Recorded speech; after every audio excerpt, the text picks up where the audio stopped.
The only time I can say we did a fruitful election was 1980, before you were born. Okay. Yes. That was the only time we had a fruitful election in Zimbabwe, which gave us the independence. But you see, the leaders of that time did not leave each other outside.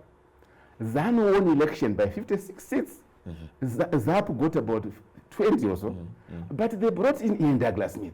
They brought part of Mzorewa. They brought in ZAP in the system. And the government of national unity was established.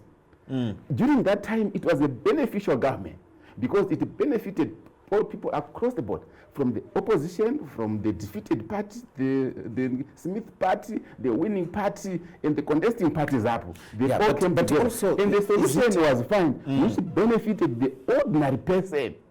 Elections at the moment don't benefit the ordinary person. They benefit Morgen Komichi, who becomes the senator. They benefit Shelton Wende, who becomes the member of parliament. They benefit Michael Piri, who becomes the councillor.